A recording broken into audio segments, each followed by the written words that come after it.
Okay, let's unpack this. We're doing a deep dive today into something huge. We're looking at the future of transport and the entire logistics ecosystem in the Kingdom of Saudi Arabia. And if you're tracking Vision 2030, you know this is really the engine driving so much of that change. But this isn't just about paving roads or, laying down new truck. We're looking at how this whole shift creates these radical new investment opportunities. And more importantly, the specific innovation that have to happen locally to make it all work.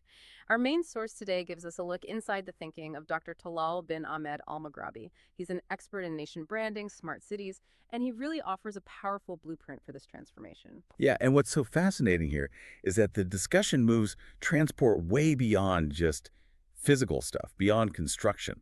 It frames the whole sector as, and I'm quoting here, a fertile ground for innovation and entrepreneurship. So our mission for you today is to pull apart the three big drivers that make this true. We need to understand the economic push behind it, the specific tech they need to master themselves, and how they're using soft power to pull in the talent and the money they need. Let's start at the beginning then, with the foundational importance of it all. Because you can't really talk about logistics in Saudi Arabia without appreciating the sheer scale.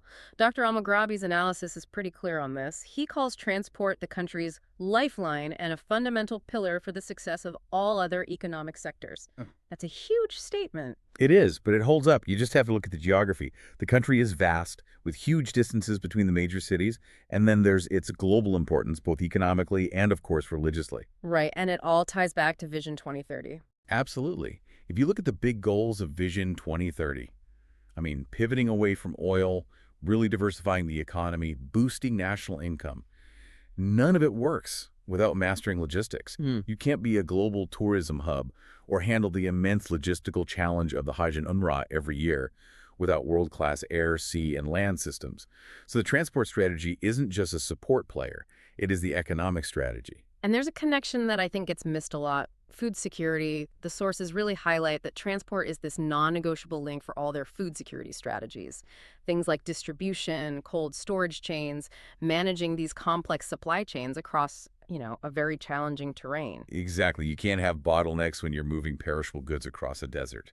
And look, this isn't a brand new goal, but it is hitting a real inflection point. I remember some discussions from a Chatham House meeting way back in 2013. A huge point then was the urgent need to expand and modernize the Saudi ports, especially Jeddah Islamic Port. It was really lagging behind. So you're saying a decade ago that was the big problem? It was a major bottleneck. Now, contrast that old snapshot with the remarkable progress we've seen just in the last few years. The difference is just profound. Can you give us an example? What does that remarkable progress actually look like? Sure. A great example is the new King Abdullah port in Robericus. This isn't just a minor upgrade. It's a completely new design. It's a deep-sea port, and it has one of the highest automation rates you'll find anywhere in the world. That lets it handle these massive volumes of cargo super efficiently. It's a critical link now for trade between Asia and Europe. So they're not just playing catch-up anymore. They're in a full-on acceleration phase. But accelerating the physical build-out isn't just about pouring concrete. It's about ideas. It's about people. Which brings us to R&D. Okay, let's unpack this acceleration piece.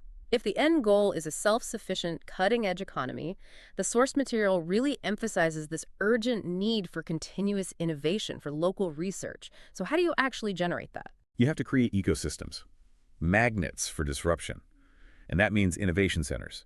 The material points to a specific need for technological and innovation valleys focused purely on transport and logistics. Think of a Silicon Valley model, but tailored completely for smart mobility. Drones, integrated road sensors, advanced rail tech, all of it. I was really struck by how specific the proposal was in the material. It wasn't just a vague idea. That's right. Dr. Al-Maghrabi actually presented a concrete proposal to the Minister of Transport, Engel Jasser, while they were in London. The idea was for an aviation innovation valley. That kind of focus shows you how seriously they're taking this. It's not enough to just import technology. They know they have to own the IP and build the expertise at home. So for any investors or entrepreneurs listening, where's the actual opportunity? The source gives a really clear roadmap, breaking it down into three pillars, all driven by tech: safety and security, operational quality and efficiency, and financial efficiency. But let's make that more tangible. How does high tech actually apply there? This is where it gets really interesting. The tech is the solution. So take safety and security.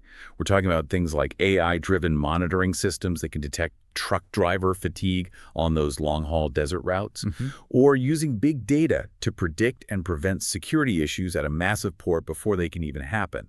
It's about protecting goods and people. Okay, and what about operational quality and efficiency? That's usually the biggest cost in logistics. Absolutely. And that's where things like big data and AI are just transformative. Imagine applying predictive maintenance to those new railway networks, using sensors and algorithms to know when a piece of track or an engine is about to fail instead of waiting for it to break down. That saves so much time and money. In a smart port, it means AI is optimizing where every single container goes to cut down retrieval time. And the third one, financial efficiency. Where does fintech come into moving cargo? It's all about reducing friction, speeding up cash flow. So you use fintech solutions like blockchain, for instance, secure customs clearance for international payments. It just slashes the administrative headaches. It also means automated tolling, smart pricing for services, making everything transparent and immediate. It's a total move away from paper-based systems. And these aren't just ideas in a report, they're being driven by huge government projects. Precisely.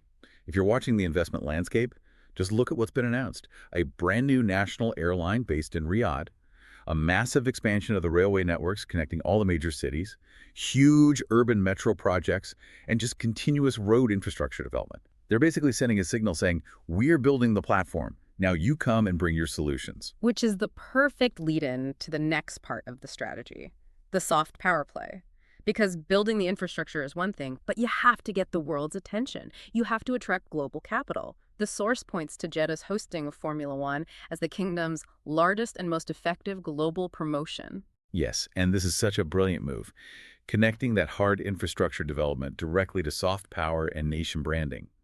Formula One is so much more than a race. It's a high-pressure, time-critical test of your logistics and operational capability. The material really breaks down the benefits. It's a magnet for serious global investment, it gives tourism a massive boost, and it reinforces this modern global image. And I think people often forget the sheer effort involved in just staffing an event like that. It's a huge economic engine on its own. It is. I mean, beyond the race itself, you have significant job creation, all the training, the empowerment, the volunteers needed to pull off an event of that scale.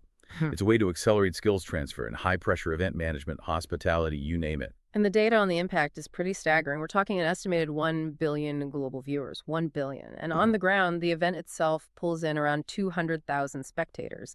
And a really important number for anyone listening is that 45 to 50% of those people are international visitors. They are flying in specifically for this. And that influx has this immediate economic ripple effect. The sources note the average daily spending per visitor is somewhere between 100 and 120 US dollars. You multiply that by tens of thousands of international visitors over a few days, and it just validates the whole investment. It fuels the local economy instantly. You also mentioned the time-critical infrastructure. These events force rapid upgrades that have to meet flawless global standards.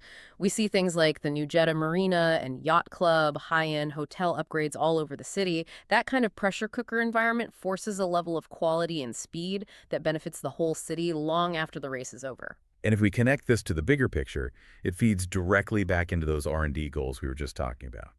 There's a fascinating detail in the source material. A direct collaboration between COST, that's King Abdullah University of Science and Technology, their world-class research university, and a Formula One team. What are they working on together? Vehicle aerodynamics. And this isn't just theory, it's applied. Cutting-edge science being tested in one of the most competitive environments on Earth. It shows how these big global events can become a real-world test bed for advanced research and technical training right there in the kingdom. It bridges that gap between academia and industry. Which, of course, leads us to the reality check. It's not all just high-speed rail and Formula One glamour. We have to talk about the challenges that come with such a rapid, massive transformation. The source material is very direct about these friction points. Absolutely. No pivot this big happens without serious growing pains. The sources are very frank about the operational challenges. The predictable things like traffic congestion, overcrowding in cities, but also critically, the environmental impact, specifically carbon emissions, just given the sheer scale of all this new transport activity. And that environmental pressure has already led to some major policy shifts, hasn't it? It has. To deal with that, the kingdom has launched two huge strategic initiatives. One is specifically about reducing carbon emissions from transport, and the other is the much broader Saudi Green Initiative. This policy framework is pushing the entire transport sector toward being smart, electrified, and environmentally friendly. That's a massive undertaking in itself. But the sources also focus on a challenge that's much more, well, immediate and on the ground than climate policy, and that's pedestrian safety. This is a critical point, and it's really an issue of execution, not just policy. The analysis highlight that in some cases, contractors have, and this is a quote, distorted pedestrian crossings, or they've just implemented them randomly on high-speed roads that are completely unsafe for people to walk across. And that points to a serious organizational problem, a lack of coordination between all the different entities involved. When you're moving this fast, basic human safety can get overlooked. It's something that needs immediate attention. That idea of a lack of a holistic view kind of ties into the final challenge they discussed, which is the need for a total shift in public perception if they want to attract the right kind of talent. Exactly. The source notes that the Ministry of Transport needs to adopt a new public image. It can't just be seen as the department that pours asphalt and builds interchanges. The road construction guys. Right. It has to proactively market itself as this sophisticated, vital economic ecosystem. Because the people they want to attract, young Saudi talent, global entrepreneurs, top researchers, they're looking for innovation. They want to work on smart cities and autonomous vehicles, not just traditional civil engineering. The ministry needs to be seen as the place where disruption is happening. So what does this all mean? Our deep dive into Dr. Al-Maghrabi's insights makes it pretty clear that Vision 2030 isn't a passive plan.